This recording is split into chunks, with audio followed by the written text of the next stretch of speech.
What would you do if you discovered your husband married you? Not for love, but to steal a fortune you never knew existed? Sarah thought she had the perfect life. A handsome lawyer husband, a penthouse in Manhattan, and a baby on the way. But one night, hidden in his briefcase, she found divorce papers, a private investigator's report, and a name that would change everything. Blackstone. A name her husband feared, a name connected to a billionaire brother she never knew she had, and a name tied to a criminal empire that had been hunting her family for 25 years. That night, in a crowded restaurant, her husband slapped her in front of everyone. But what he didn't know? That slap didn't break her. It awakened something far more dangerous. A woman with nothing left to lose. This is the story of how one pregnant woman took down a narcissistic predator, exposed a criminal conspiracy, and discovered that the family you choose is the family that saves you. If you've ever felt trapped, manipulated, or silenced by someone who claimed to love you, this story will show you that it's never too late to reclaim your voice and rewrite your ending. 6 months pregnant, Sarah Mitchell discovered her marriage was a lie. In a fancy Manhattan steakhouse, a place filled with happy memories, she clutched the divorce papers she had found in her husband's briefcase. Her hands were shaking. Across the table, Richard, her powerful attorney husband, cut his steak perfectly, not even looking at her. He whispered, "Keep your voice down, Sarah. People are staring." But even his whisper was a command. She looked at the papers, her proof that their entire life together was a carefully constructed sham. "These are divorce papers, Richard," she said, her voice trembling. "I found them in your briefcase."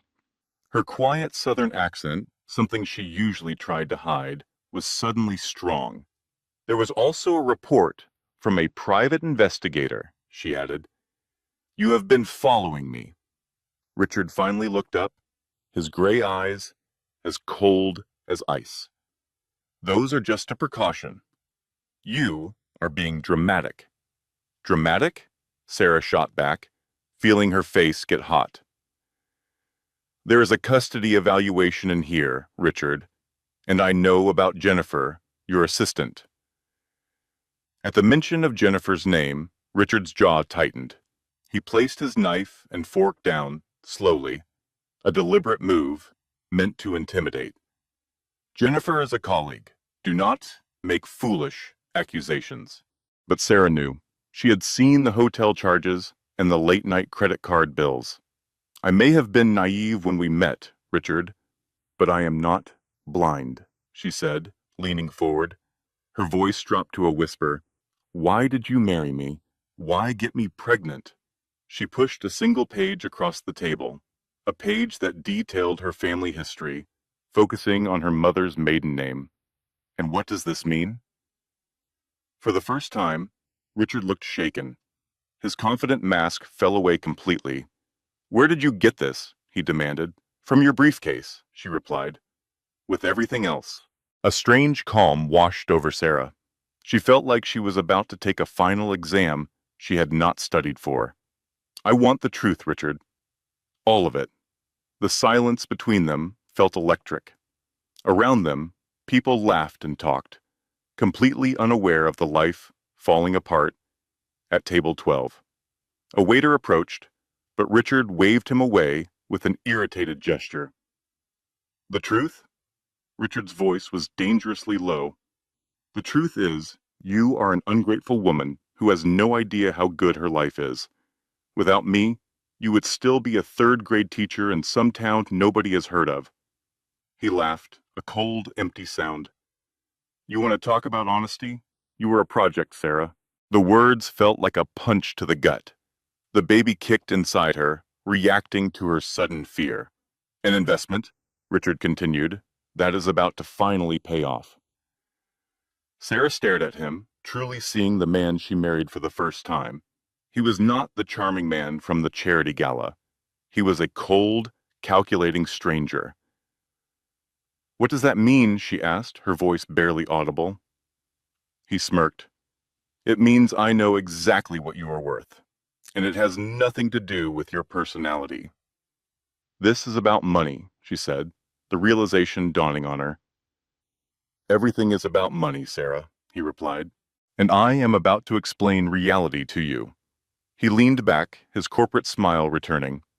You sign these papers, you take the settlement I am offering, and you can raise our child in comfort.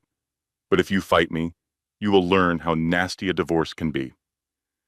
He paused for effect, especially when one parent has a history of emotional outbursts and paranoid accusations. A judge might find that very concerning. The threat was clear. This was not just a divorce. It was a war for her child, designed to control her and keep her silent. You cannot do this, she whispered. I can, and I will, protect my interests. Sarah's mind raced, searching for an escape. There was a missing piece to this puzzle. The investigator's report, she said suddenly. It mentions my mother's maiden name over and over. Why? Richard's confidence wavered for a split second. Standard background check. We dated for 2 years before we married, she pushed back. You knew my history. My mother died when I was 17. Why would you care about the Blackstone name? At the word Blackstone, Richard froze. Sarah saw real fear in his eyes. It was a look she had never seen on his face before. What does the Blackstone name mean to you, Richard? Instead of answering, he lunged across the table and grabbed her wrist. His grip was painfully tight. Listen to me very carefully, he hissed. There are things about your family you do not understand. Things that need to stay buried. You will sign those papers and disappear. Sarah struggled against his grip. You are hurting me. I am protecting you from a mistake you cannot fix, he said, his voice spiraling into a strange intensity. By threatening to take my baby? She cried out. By keeping you away from people who will destroy you. She looked around for help, but he blocked the view. Let go of me, Richard. Not until you promised stop digging. No, she said, a new strength rising inside her. My family is my business. All the years of feeling small and dismissed boiled over into a single moment of clarity. My family is not you, she said, her voice ringing out across the restaurant. And I am not your property. The slap was so fast she never saw it coming. The sharp crack silenced the entire dining room. Sarah's cheek burned, and she tasted blood. In that deafening silence, surrounded by the stares of strangers, she knew her old life was officially over. Ma'am, are you all right? A waiter stood beside their table, his face pale. He was tall, with kind green eyes that seemed strangely familiar. I am fine, she managed to say, though it was obviously a lie. The waiter turned to Richard, his expression hardening. Sir, I am going to have to ask you to leave. This is a private matter, Richard snapped, but his voice had lost its power. Not anymore, the waiter said calmly but firmly. Security is on the way. You can leave on your own, or they can escort you. Richard looked around at the sea of judging faces. His perfect image was shattered. This is not over, Sarah, he spat as he stood up, throwing his napkin on the table. He stormed out, leaving Sarah alone in the spotlight. The waiter returned. Can I get you some ice for that? He asked gently. As he walked away, Sarah noticed his confident stride. When he came back with an ice pack, she looked into his eyes and felt a flicker of recognition she could not quite place. Without asking, he slid into Richard's empty chair. Forgive me for intruding, he said, but you should not be alone right now, and you definitely should not drive. I will call a cab, Sarah managed, gratefully pressing the ice pack to her cheek. He asked for her name. Sarah Mitchell, she replied, then hesitated. Or Sarah Wheeler Mitchell. I guess I do not know anymore. The name Wheeler made him pause. Wheeler, he said slowly. From Alabama? Sarah's head snapped up. How did you know that? Your accent, he began, studying her face in a way that made her skin crawl. This may sound odd, But did you ever live in Fairfield? Now she was truly unnerved. Who are you? Instead of an answer, he pulled a business card from his jacket. Sarah's world spun as she read it. Blackstone Holdings. Marcus Blackstone, Chief Executive Officer. The name struck her like a physical blow. Blackstone. It was the same name from Richard's secret report, the one that had drained the color from his face. I do not understand, Sarah whispered. Marcus looked at her with piercing, familiar green eyes. I think you do, Sarah, he said gently. You have always felt like a piece of you was missing. She stared at this man, a supposed billionaire, who had been serving her dinner just moments ago. He knew her hometown, her maiden name, and looked at her as if he had spent his whole life searching for her. Who are you? She demanded again. I am your brother, Marcus said simply, and I have been looking for you for 25 years. 3 hours later, Sarah sat in her silent penthouse, the business card in her hand. The ice had melted, but the impossible shock of his claim remained. The name Marcus Blackstone echoed in her mind. A quick online search confirmed the unbelievable. Forbes listed him as the 38th richest person in America with a net worth of $4.2 billion. His tech empire spanned 3 continents. The photo showed a man with her green eyes and a jawline that was just like their mother's. What truly stopped her, however, was an interview from 2019. In it, he described growing up in foster care in Alabama after his mother disappeared when he was 13. He spoke about turning the pain of abandonment into a powerful drive for success. I learned that love is not about blood, he had said. It is about choosing to show up for people. Sarah thought of her own mother's death and what her stepfather, Tom, had called a tragic car accident. 6 months later, he moved them to New York and changed her name from Sarah Blackstone Wheeler to just Sarah Wheeler, saying it was for a fresh start. Now she wondered if he was just trying to hide her. The apartment felt like a stage, and she felt like an actress who just discovered her whole life was a script. Her phone buzzed. It was Richard. We need to talk. She deleted his text and dialed the number on the business card. He answered on the first ring. I need to ask you something, she said, her voice shaking. Do you remember a little girl who used to read under an oak tree behind a blue house on Maple Street? There was a long silence. When he finally spoke, his voice was thick with emotion. You had a book about a princess who saved herself. You read it so many times, the cover fell off. Sarah closed her eyes. She remembered an older boy who would sometimes bring her lemonade. Her mother called him her guardian angel. That was you, she whispered. That was me. I was 15, working at the grocery store. I always made sure to check on you. Mom said you were too little to understand why I could not live with you. We are half-siblings, Marcus clarified. Same mother, different fathers. Mine was a violent man. Mom got us both away, but your father was able to give you a stable home that she just could not provide for me. Then why did no one ever tell me? Sarah cried. Because Mom made everyone promise to protect you from my father. She was terrified he would find us and use you to hurt her. After she died, your stepfather kept that promise. Tom Wheeler is a good man, Sarah. He moved you across the country because he was genuinely afraid for your life. Where is your father now? She asked. He is serving life without parole for murder. He has been in prison for 8 years. The words were like ice water. Her half-brother was a billionaire. His father was a convicted killer. Her husband had just threatened to take her baby. This is insane, she said aloud.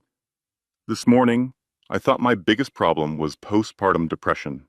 Tonight, I find out my husband is divorcing me because of a family I never knew I had, and my brother is one of the richest men in America. Life reveals its truths all at once sometimes, Marcus said. The question is what you want to do now. Sarah looked around the cold apartment that had never felt like a home.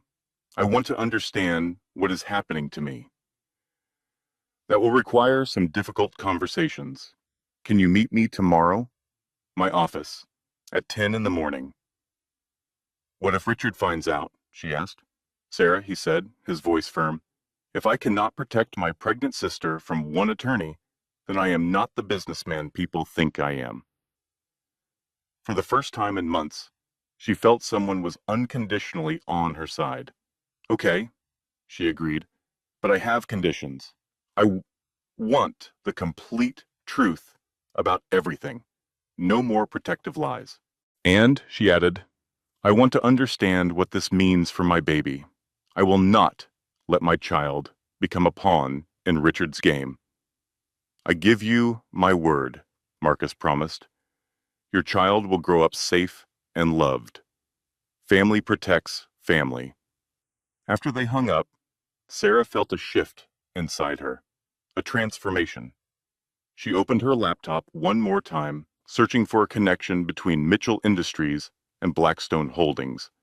What she found made her stomach turn. For the last 3 years, Richard's law firm had been part of a systematic campaign of legal attacks against Marcus's companies, all designed to drain his resources and destroy his reputation. It suddenly made a terrible kind of sense. Richard had not just known about her long-lost brother, Marcus. He had been fighting a quiet war against him for years. Every late night at the office, every hushed phone call, it was not for their future. It was a methodical plan to ruin her brother's life. Sarah rested a hand on her stomach as the baby kicked. Do not worry, little one, she whispered. Your Uncle Marcus will help us fix this. For the first time, that felt like a real promise. The next morning, a gray rain fell over Manhattan. Sarah stood before the Blackstone building on Fifth Avenue, a 91-story tower of glass and steel disappearing into the clouds.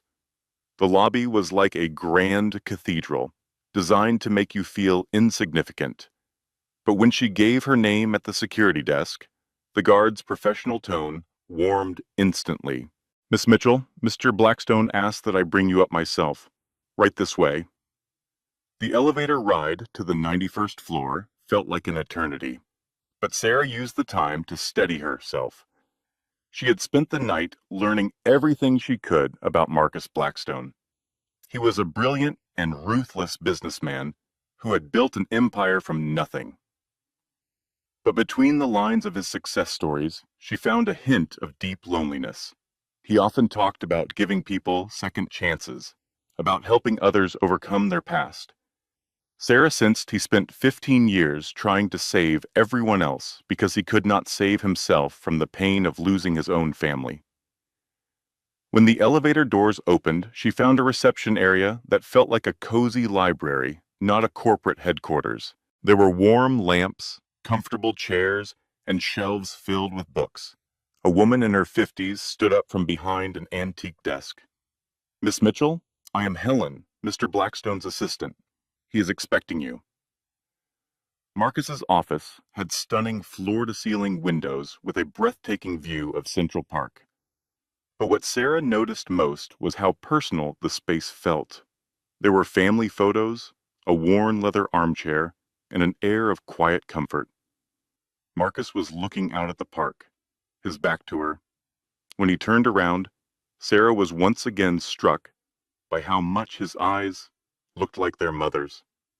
Thank you for coming, he said. Thank you for telling me the truth, she replied. Or at least some of it. Marcus pointed to 2 chairs near the window. A single folder sat on the table between them. I would like to start with this, Sarah said, pulling a photograph from her purse. It was the only one she had. A young woman with dark hair holding a toddler, a young boy standing proudly beside them. This is our mother, with both of us. Marcus took the picture, his hand trembling slightly. I remember this day, he said, his voice soft. She had just bought you that dress with the pink flowers. You wore it for a month straight.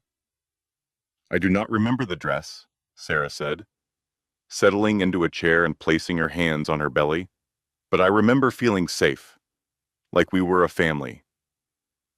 We were, Marcus said, for a little while. Tell me everything that happened. He was quiet for a moment, tracing the edge of the old photo. Our father, Victor Blackstone, was a violent man, an alcoholic who could not keep a job. Mom tried to make it work, but by the time I was 10, she was planning our escape. Both of you? Sarah asked. That was the plan. She saved money and was ready to disappear with us. But Victor found out. Sarah's heart tightened. What did he do? He put me in the hospital for a week, Marcus said, his voice flat. He told Mom that if she ever tried to leave with his children, he would find us and kill all three of us. You have to understand, we were not his children to him. We were his property to control. His casual threats about her sanity and custody of their child were just like their father's. He saw his wife and child as property. Marcus explained that their mother had to make an impossible choice to save one of them, rather than lose them both. She took you and ran, he said, promising to come back for me. But with a man like our father, Victor, it was never safe. He spent 2 years searching for you, hiring private investigators, and using his criminal connections. Our mother lived in constant fear. The dynamic only changed when Marcus turned 13. He was finally big enough to fight back. When Victor came home drunk and started on him, Marcus put him in the hospital with a broken jaw. After that, Victor left him alone, but became even more obsessed with finding you. Marcus continued, saying their father wanted to teach their mother a lesson about taking his property. He never found her, but he did track down your stepfather, Tom Wheeler. Tom called your mom in a panic, telling her someone was asking questions about you at school. So she made another terrible choice. She told Tom to take you and disappear completely. She knew Victor would use you to hurt her, and then eliminate all of you to hide his crimes. Tom, who truly loved you, agreed. He moved you to New York, legally adopted you, and gave you a life where Victor Blackstone could never find you. As for Marcus and their mom, they decided the safest path was for him to enter the foster care system. The plan was for her to stay hidden until Victor gave up. But that never happened. He was in and out of prison for the next 4 years, always threatening to find you. Sarah held her breath. And then our mother died in a car accident when you were 17, Marcus said, but his tone was sharp. You do not think it was an accident, do you? I think she was exhausted after 5 years of hiding, he said carefully. I think she was driving too fast in a storm because she was rushing to meet someone who claimed to have information on Victor. I cannot prove it, but her death was just too convenient. You think he had her killed? Sarah asked, her voice trembling. Our father, Marcus corrected softly. And yes, I think it's possible. Victor never admitted it, but he was never surprised she died right when she was trying to find us. The baby kicked, and Sarah gasped. Marcus immediately reached for her hand. He cannot hurt you now, Sarah. Victor is locked away for good. He has no outside contacts, and he does not know where you are. You are safe. But Richard knows who I am, she whispered. Which brings us to the question that has kept me awake for 3 years, Marcus said. How does your husband know family secrets that took me a decade and a small fortune to uncover? Sarah thought about the investigator's report and Richard's reaction to her family name. My marriage was never about love, she said slowly. It was about getting access to something. Marcus opened a folder and pushed a document toward her that made her heart sink. Blackstone Holdings has a unique corporate structure, he explained. It allows any direct blood relative to claim a significant stake if certain conditions are met. What kind of conditions? marriage, children, and proof of a genetic relationship. I set it up to protect any family I might have someday, to make sure money could never tear us apart the way poverty did. The awful truth began to dawn on her like a cold sunrise. Richard married me to get your money through our child. I think someone told him marrying a Blackstone heir would eventually pay off, Marcus replied. The real question is who? Sarah remembered how Richard had always been generous, but controlling, insisting on handling all their legal and financial affairs. He has been playing a long game, she said. The scale of the deception was a physical blow. She had spent 6 years loving a man who only saw her as a path to a fortune she never knew existed. He was going to steal my inheritance and my child, Sarah said, a surge of anger rising inside her. That appears to have been the plan, until you found those papers. Marcus smiled, but for the first time, he looked genuinely dangerous. Now, we figure out who has been feeding Richard information, and then we make sure anyone who tries to use a Blackstone learns why that is a very bad idea. For the first time, she saw not just a businessman, but the determined boy he must have been. I want to help, she said. This is my child they are planning to use as a bargaining chip, Sarah insisted. I am not sitting on the sidelines. Marcus studied her face, then nodded. You have Mom's backbone. Okay, we do this together, but we do it smart, and we do it safe. The first step is moving you somewhere Richard cannot find you. I cannot just disappear, she protested. I have responsibilities, all of which can be handled with better security, Marcus said firmly. I have spent 25 years wondering what happened to my sister. I am not losing you again. Sarah thought of Richard's threats and the cold calculation in his eyes. Okay, she agreed, but no more secrets. I want to know everything we are dealing with. Agreed, Marcus said. First, I want you to meet someone who has been helping me, a private investigator named Detective Maria Santos. She thinks your husband's connection to our family goes back much further than we realized. As if on cue, the office door opened. A woman in her 40s entered, holding a thick file, her expression grim. Miss Mitchell, she said, we need to talk. Detective Maria Santos settled into a chair, her sharp eyes missing nothing. She opened her file with the care of someone handling evidence. Before we start, she said to Sarah, I need you to understand that this will change how you see everyone in your life. Are you ready? Sarah looked at her brother's tense posture. I do not think I have a choice anymore. There is always a choice, Maria countered. You could walk away. Lots of people would consider that the smart move. She pulled out a photograph and placed it on the table. Sarah looked at the picture, and her world tilted. That is my stepfather, Tom Wheeler. The photo showed him outside Richard's office building, taken only 3 weeks ago. Tom has been talking to Richard? More than talking, Maria said. According to my sources, he has been providing Richard with detailed information about your family for over 2 years. That is impossible, Sarah whispered. Tom protected me from all of this. He did, Maria agreed, and he has been terrified ever since that he made the wrong choice. What do you mean? Marcus leaned forward. Tom has carried guilt about your mother's death for 25 years, Maria explained. He blames himself for not keeping your family together. 2 years ago, someone approached Tom claiming to work for Richard. They said they were arranging a family reunion and needed background information to make sure the process was safe. Tom wanted to believe them.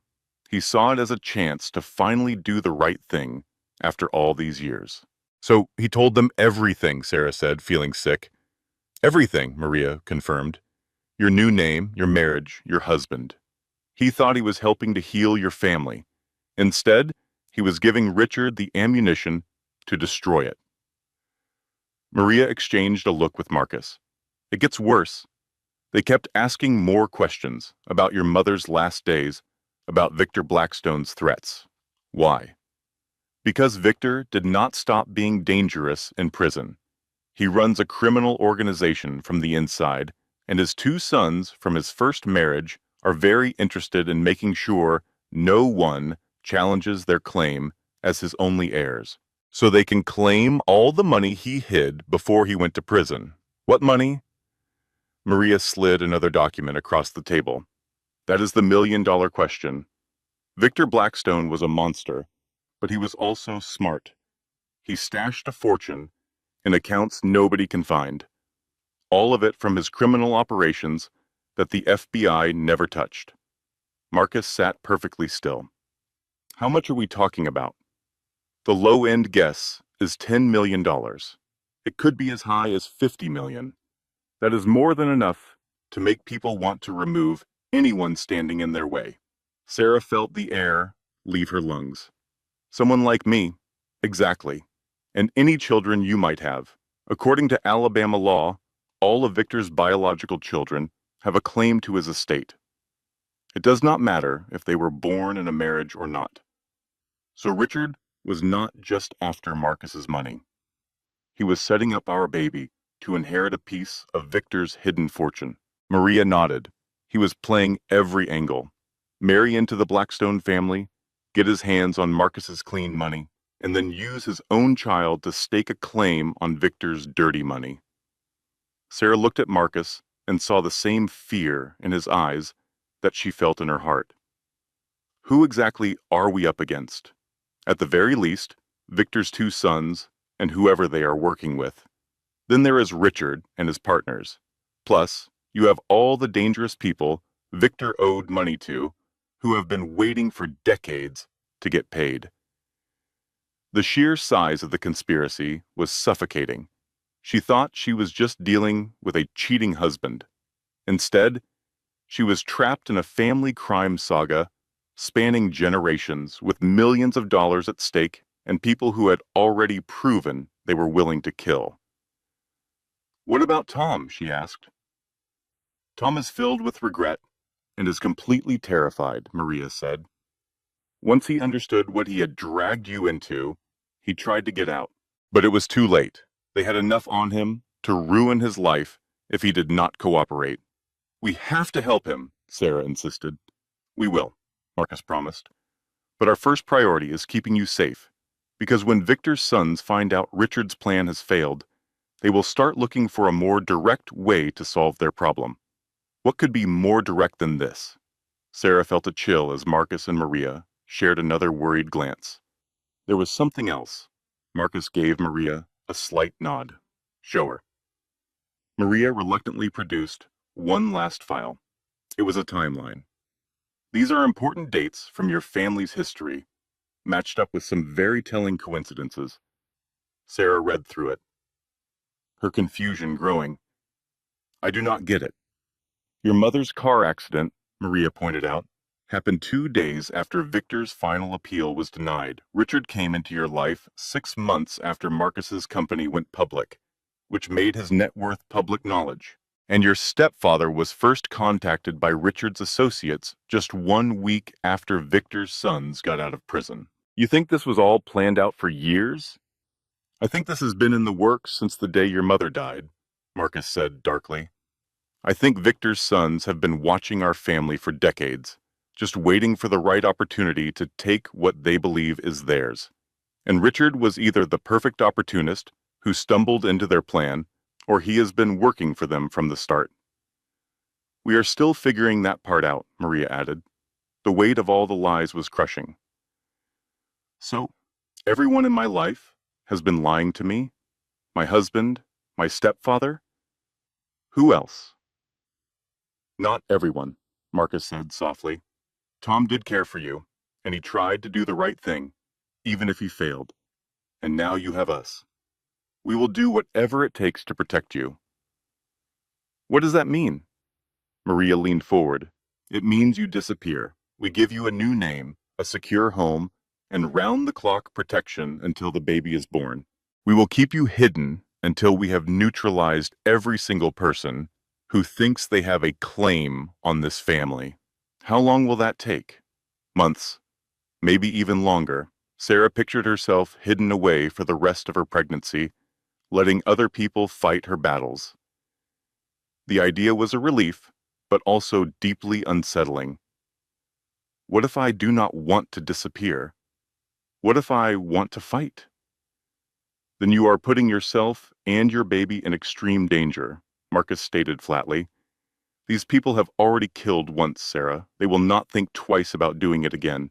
You really believe they killed my mother? I think your mother's accident was incredibly convenient for people who needed her out of the way, he replied. Sarah rested her hands on her stomach, feeling the baby move. For the first time, she truly understood this was not just about her anymore. Her choices would define the life of an innocent child who deserved to grow up safe, far from the shadows that had haunted her own life. Okay, she said, her voice firm. I will go, but I want updates on everything, and I want to say and how we end this. I refuse to spend my life constantly looking over my shoulder because we were afraid to handle this for good. What are you saying? I am saying it is time the Blackstone family stopped running from Victor's legacy and started to fight. A slow smile spread across Marcus's face, revealing a fierce determination. Now you sound like a Blackstone, he said. The safe house was a massive estate in the Hamptons with top-of-the-line security. It should have been paradise.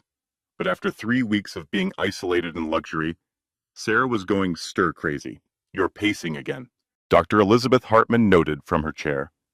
The obstetrician Marcus hired visited twice a week, checking on both Sarah's health and her state of mind. I am pregnant, not a fragile doll, Sarah shot back, continuing her path around the room. I am losing my mind just sitting here while everyone else runs my life. Your brother is just trying to protect you. My brother is trying to manage a situation that has been out of control for 25 years. There is a big difference. Dr. Hartman set her chart aside and looked at Sarah with intense focus. Tell me about the nightmares. Sarah stopped. For weeks she had the same recurring dream. It was always her mother, driving in a storm, shouting Sarah's name just before her car crashed. They are just stress dreams, she mumbled.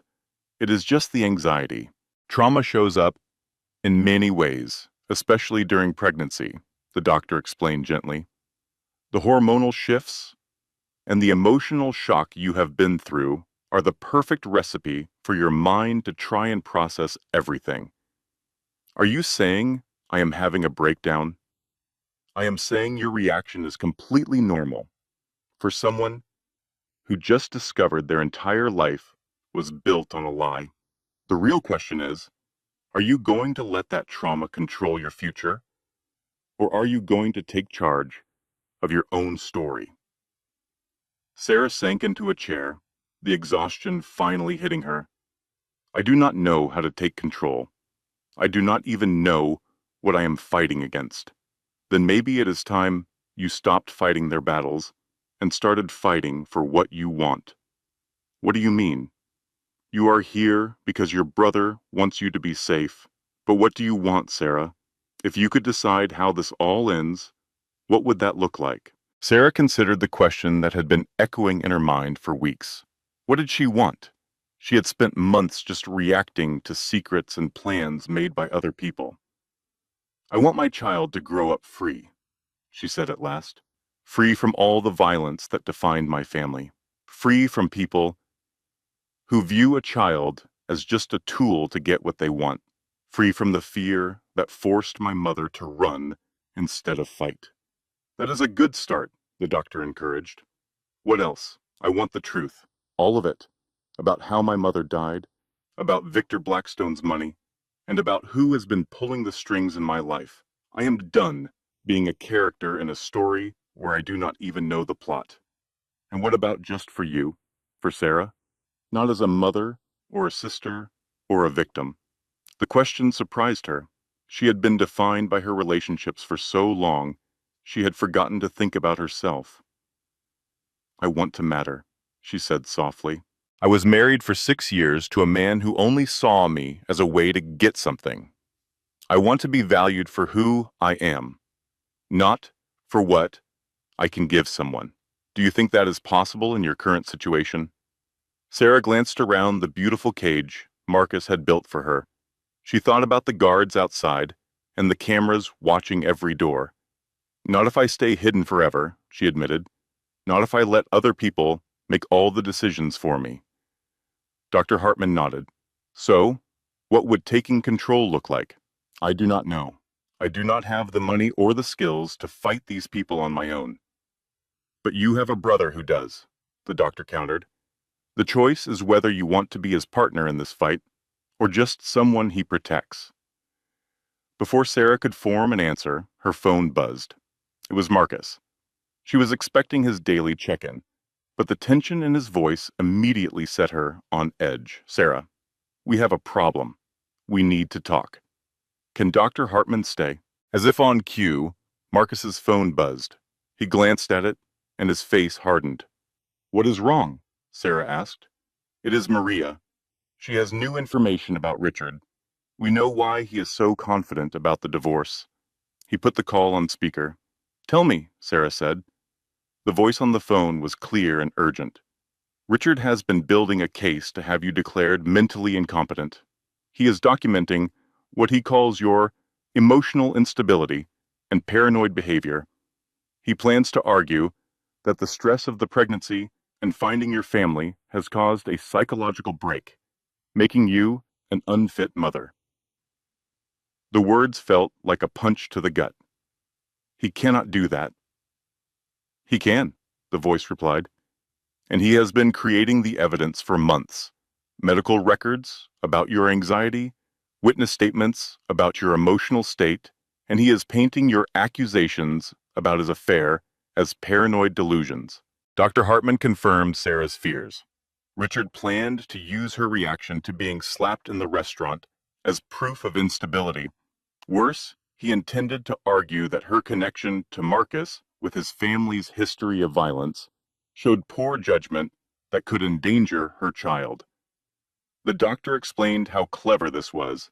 Since pregnancy-related mental health issues are very real, Richard could convince a judge she was suffering from postpartum psychosis. This would give him full custody and control of her finances. Sarah was shaking. Richard had already filed the paperwork. She had only 30 days to respond before an emergency hearing could be called. Fighting it would mean she had to stop hiding and become visible and active in her own defense. Sarah knew what she had to do. She told Marcus she needed to return to the city. He immediately refused, saying it was not safe. She argued that looking like she was hiding from her problems was even more dangerous. If Richard was building a case that she was unstable, disappearing for weeks would only support his claim. Dr. Hartman agreed with Sarah. She said that extended isolation could actually harm mental health.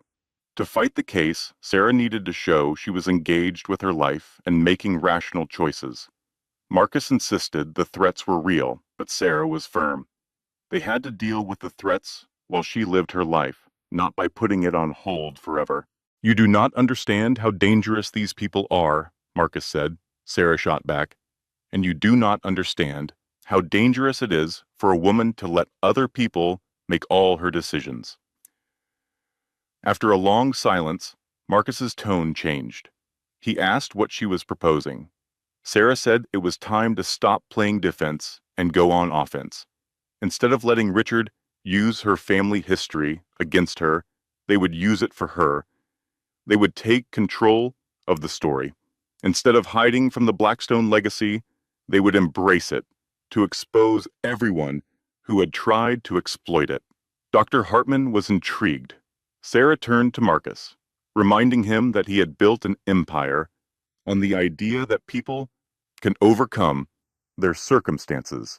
It was time to tell her story publicly and take away Richard's power.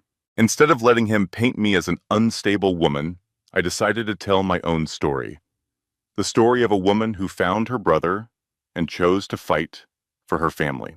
Marcus warned me it was risky, but Richard was filing his case either way. At least this way, I was in control. As for the threats from Victor's sons, they had operated in the shadows for 25 years, relying on secrecy and fear, but that power vanishes when the whole world is watching. Dr. Hartman agreed. This was not the reasoning of an unstable woman. It was the reasoning of someone who was ready to fight back.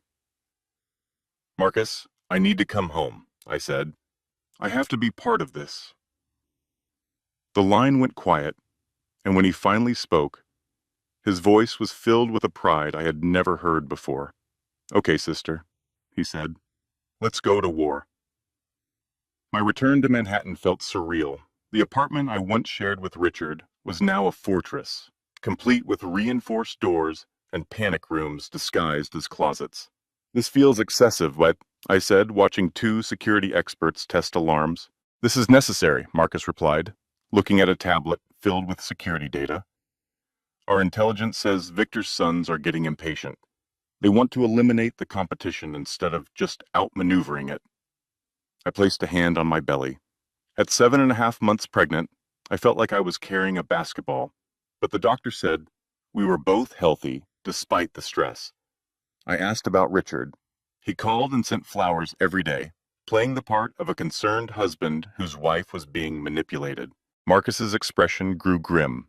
His legal case is stronger than we'd like.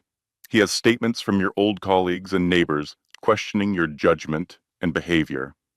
Richard was framing everything as psychological instability, triggered by pregnancy and trauma. Our lawyer, Maria, could prove he had been planning the divorce for years, that he married me under false pretenses. But without proof of criminal fraud, it would become a he said she said situation in family court, where my pregnancy and family history would be used against me. I looked around the room that no longer felt like home. What if we do not wait for court? What if we take this public first? Marcus had already been thinking about it. He explained the benefits.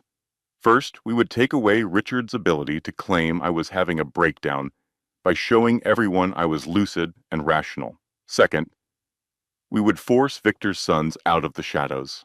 A public investigation would either make them retreat or make a mistake that would expose them. And third, a public story could protect other people from facing similar tactics in the future. Something clicked in my mind. I want to do it, I said, but I want to tell the complete story. I explained that this was not just about Richard's manipulation. It was about narcissistic abusers and the cost of family secrets. If I was going to put my life and my baby's future on the line, I wanted it to matter for more than just a custody battle. Before Marcus could reply, my phone rang. It was an unknown number. Something told me to answer. Hello, Sarah. It was Tom, my stepfather. His voice sounded older, more fragile. Hearing it brought a complicated mix of love and anger. I need to see you, Sarah, he said. There are things I need to tell you. Things about your mother's last days, and about the people who have been asking questions about you. Tom, are you in danger? I asked, as Marcus signaled our security team. We all are, sweetheart, he whispered. I told him I forgave him for talking to Richard's people, that I understood he was scared. A long silence followed, and I thought he might be crying. You are always too willing to see the best in people, he finally said. It's what made you vulnerable to people like Richard. He paused. Sarah, Richard did not meet you by accident. He was hunting you. A cold dread spread through my chest. Hunting me? Tom explained that Richard had been tracking me for months before we ever met. He learned my schedule, my interests, and my emotional weak spots. The people who had approached Tom for information showed him photos. Photos of me going to work, to the grocery store, to my book club. My fairy tale romance had been nothing more than an elaborate stalking operation. The charming man who swept me off my feet had been a predator all along. Imagine being hunted by men your father wronged 25 years ago. That was Sarah's reality.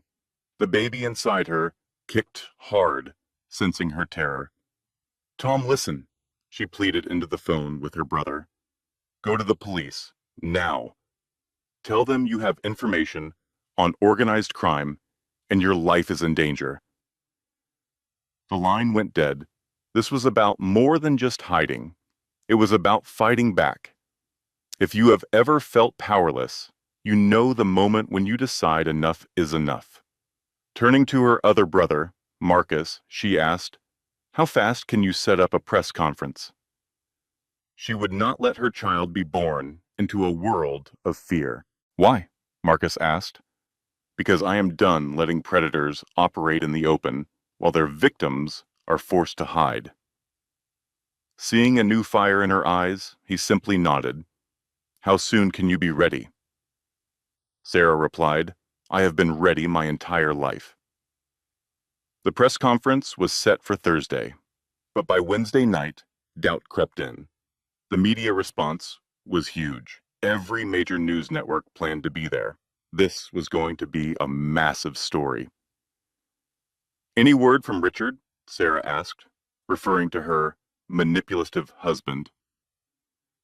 His lawyer called 3 times, Marcus said. He is panicking because once you tell your story, his lies about your mental health fall apart. Just then, their lawyer, Maria Santos, entered the room holding a thick folder. We have a problem, she said, her voice grim. Sarah's stomach clenched. What kind of problem? Maria spread several photos across the desk. They showed unfamiliar men in dark cars, watching Marcus's buildings. Surveillance, Marcus stated flatly. Maria shook her head. It is more than that. Also, some. 3 of these men have criminal records, Maria explained, all tied to Victor Blackstone's organization. They are not just watching, they are sending a message that says your family has their attention. Sarah felt the baby kick again.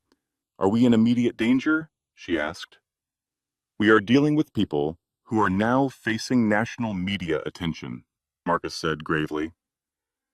That makes them dangerously unpredictable. He was already on the phone with his security team. We have options, he said after hanging up. We can postpone the press conference and move you to a safe house, Maria suggested. But that could take months.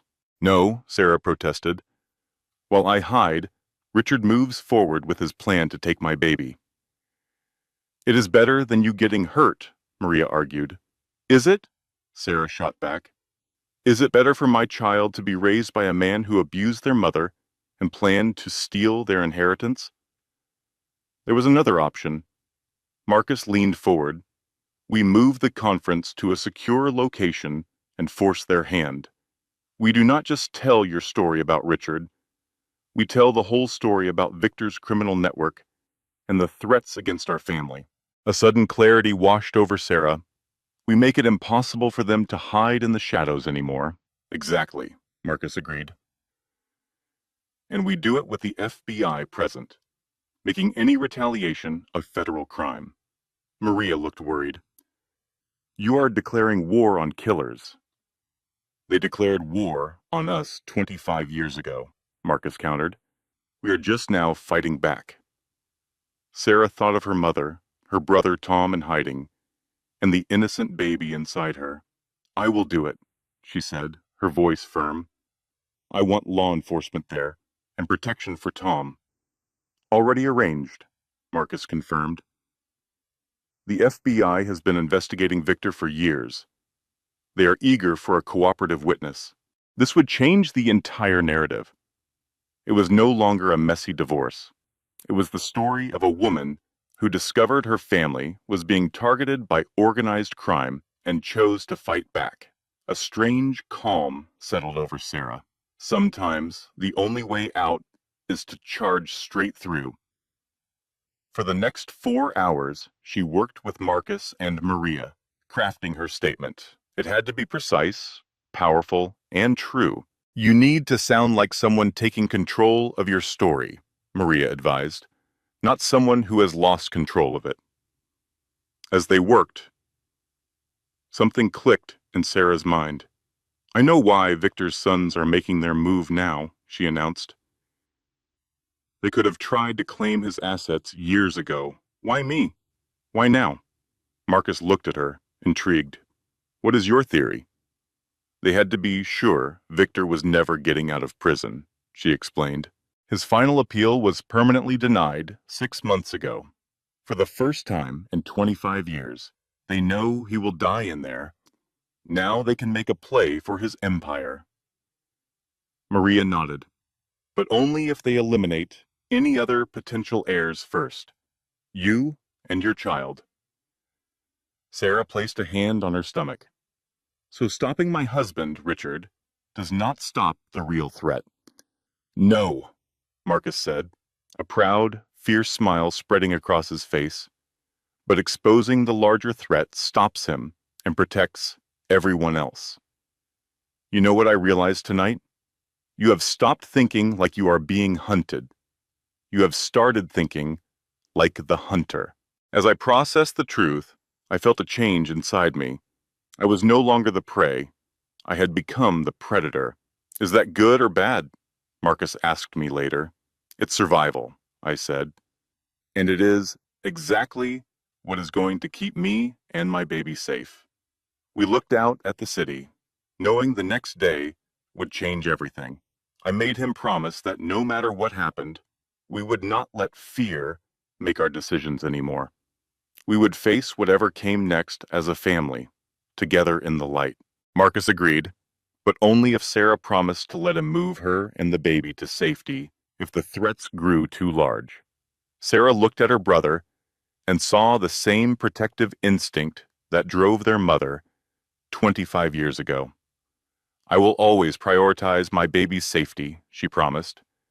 But I will not hide while others fight my battles. Those days are over. Marcus nodded. On Thursday morning, Sarah stood in the office bathroom, pregnant and feeling the weight of the world. But looking in the mirror, she saw a steady determination that had not been there 6 months earlier when Richard slapped her. She was ready. The press conference was set for 10 a.m. in the main conference room, which was now filled with cameras, microphones, and security. Marcus tried one last time to get her to call it off. Sarah refused. She was done letting other people decide her future. Just then, Maria Santos entered with urgent news from the Federal Bureau of Investigation. Victor's sons had made contact that morning. They wanted to negotiate. Sarah's heart pounded.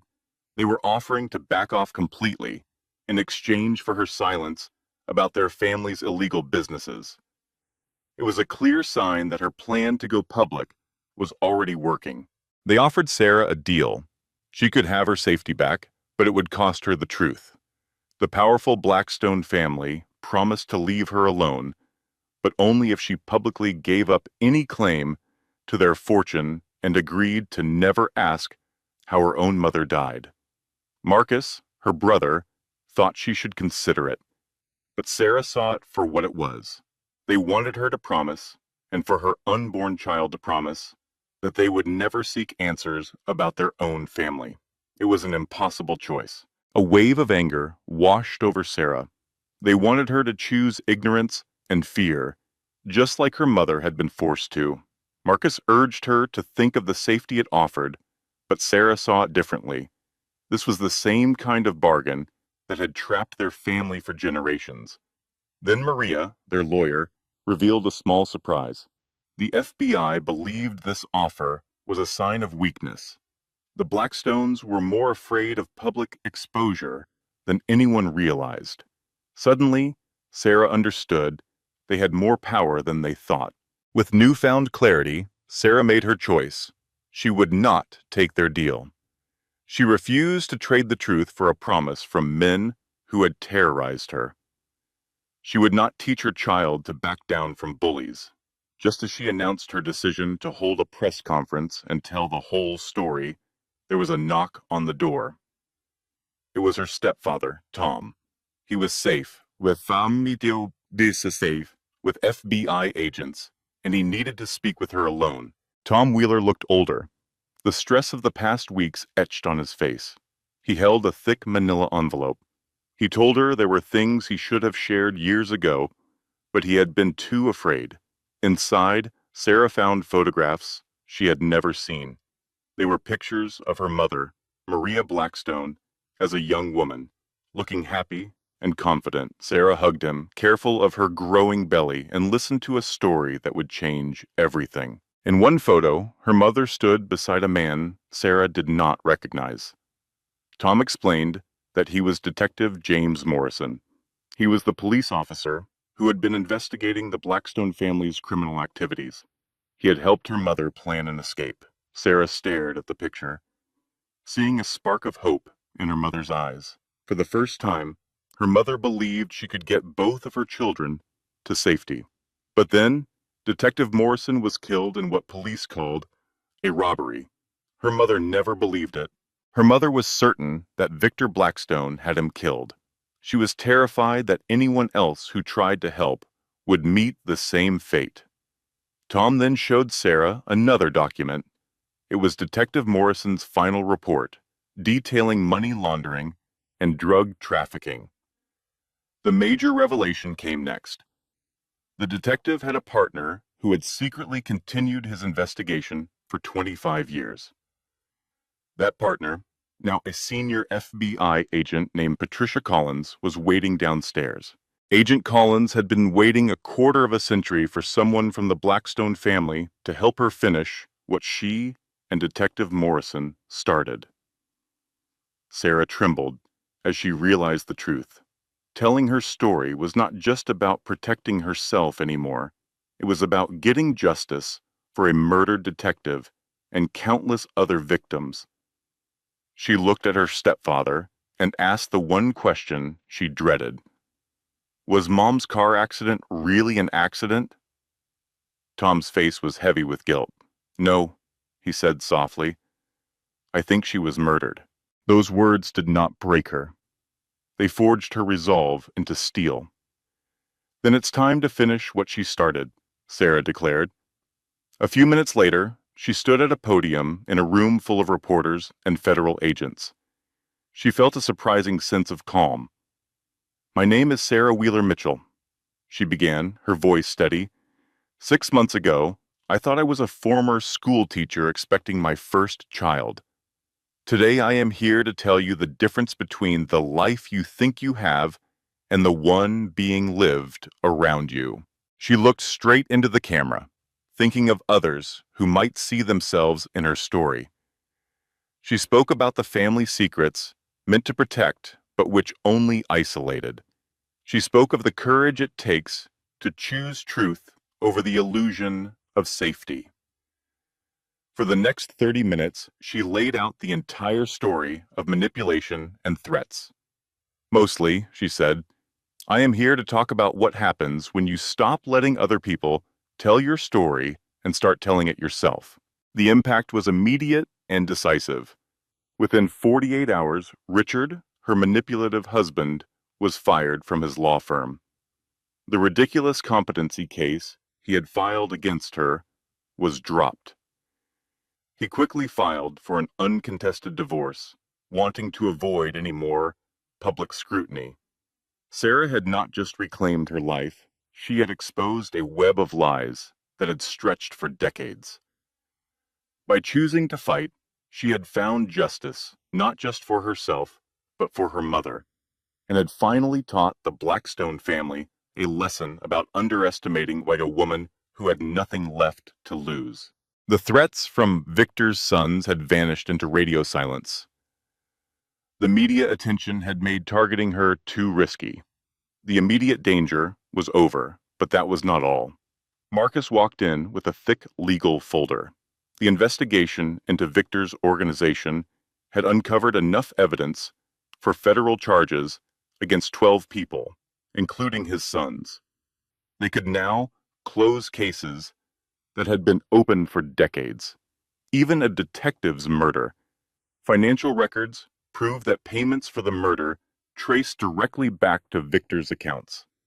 Tears welled in Sarah's eyes. Their mom was murdered for trying to protect them. Marcus gently corrected her. She was murdered for refusing to let violent men control her family's future. And because she fought back, we now have the evidence to stop them for good. I have to do something with this, she said suddenly. Her mind flashed to the images Tom had shown her, of the mother who gave her life to shield her children from a monster. I am going to start a foundation.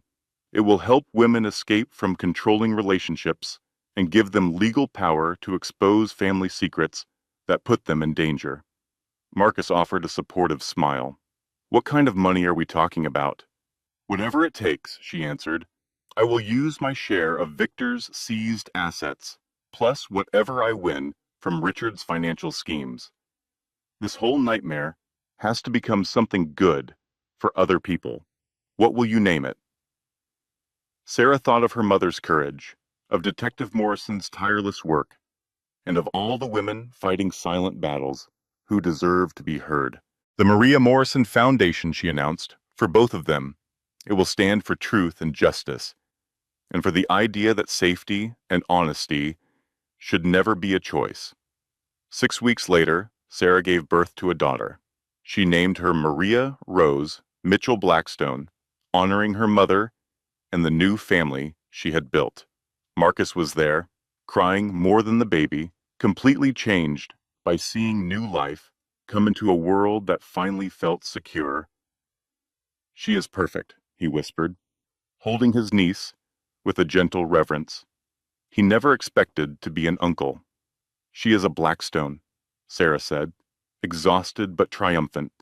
She is going to change the world. The foundation held its first meeting in the same Blackstone Holdings conference room where Sarah had exposed everything. 30 women attended, each a survivor of manipulation, each working to rebuild a life based on truth. I used to think family was just something that happened to you, Sarah began. With her daughter Maria sleeping soundly nearby, Sarah shared a hard-won truth with the women in the room. I have learned that real family is not something you are born into. It is something you choose, build, and fight for.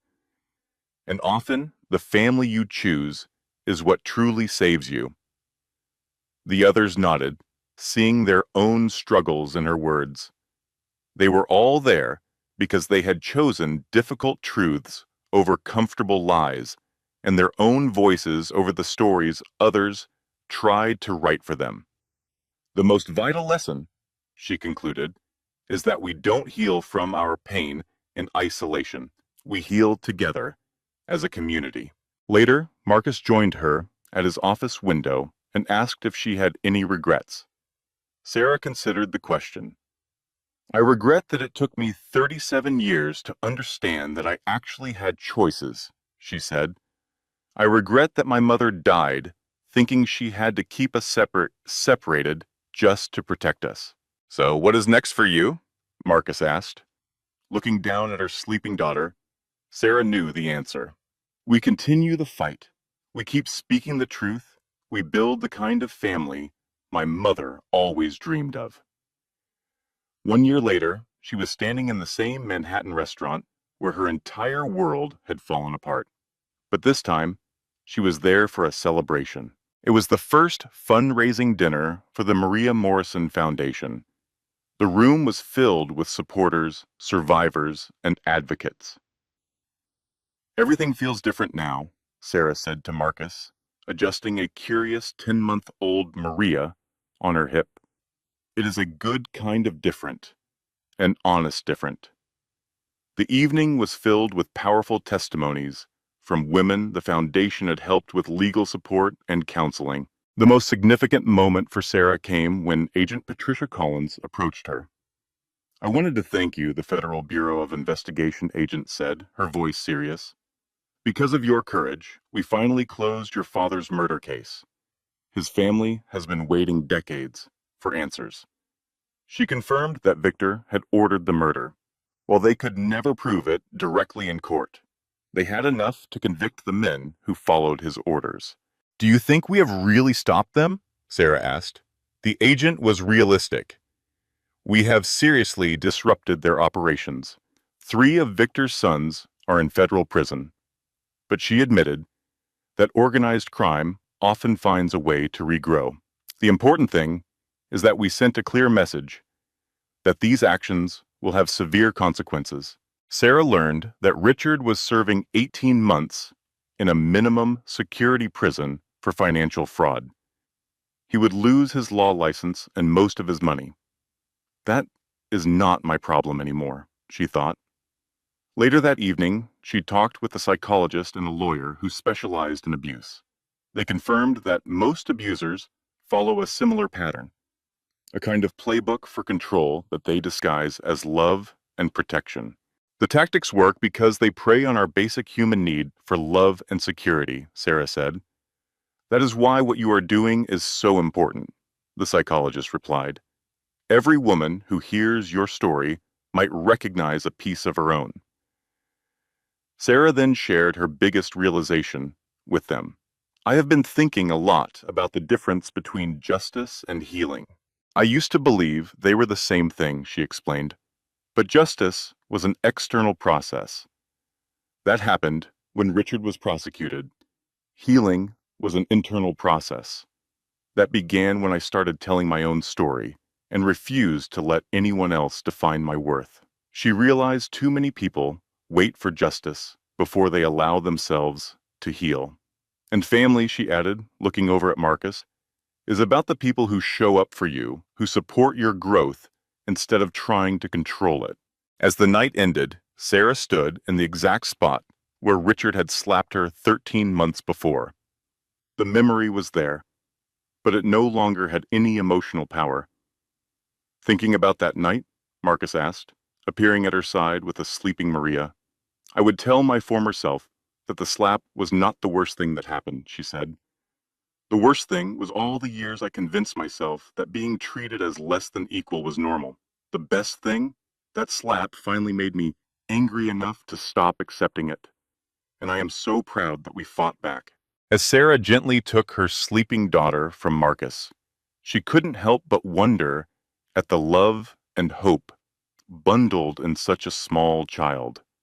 Marcus looked at his niece and asked, "What do you hope for her?" Sarah's answer was ready. "I want Maria to know her own value. I want her to learn that real love makes you feel bigger, not smaller. And I want her to understand that she always has a choice, no matter how hard it is." She glanced around the room, no longer seeing a place of humiliation, but the start of her new life. I want her to know that her mother chose bravery over a comfortable lie, and that her family's true legacy is standing up to people who use love as a weapon. Just then, the waiter from that awful night approached them, his smile genuine. "Miss Mitchell," he began, "I saw your story on the news. Watching you that night gave me the courage to finally leave a bad relationship I was trapped in." Tears welled in Sarah's eyes. "I am so happy you are safe now." He nodded enthusiastically. "I am, and I am even applying to law school. I want to help people just like your foundation helped me." After he left, Marcus shook his head in wonder. "You get it, right? Your story is creating waves you cannot even see. People you will never meet are making better choices because you decided to speak up." "That is the thing about the truth," Sarah said, her voice soft. "Once you let it out, it takes on a life of its own, changing things in ways you never could have predicted." She thought about the quiet, small life she could have had if she had just taken Richard's deal and vanished. Safe, maybe, but built on lies. "No regrets," she said with certainty. "I am just grateful I got the chance to be the person I was always meant to be." Walking out into the cool spring air, she felt a sense of peace. She had lost a false marriage, but gained a true family. She had given up the illusion of safety for the reality of her own strength. The rain had stopped, leaving the city sparkling under the streetlights. Sarah pulled Maria's blanket tighter and walked toward her future, her brother at her side. Behind them, the restaurant buzzed with new stories, its patrons unaware that the woman leaving had learned how to turn her pain into a purpose. She had transformed betrayal into wisdom, and her silence into a voice that would inspire other women to find their own. Sarah had come full circle, but this new circle was bigger and stronger, built on a foundation of truth that could weather any storm model. If this story moved you, hit that like button. Drop a comment telling me, have you ever had to choose truth over a comfortable lie? Share this with someone who needs to hear that they're not alone. And subscribe so you don't miss stories that remind us. Real strength isn't about never falling. It's about choosing to rise. This content was carefully researched, developed, and manually edited by our team to deliver meaningful lessons and inspiration. Thank you for watching.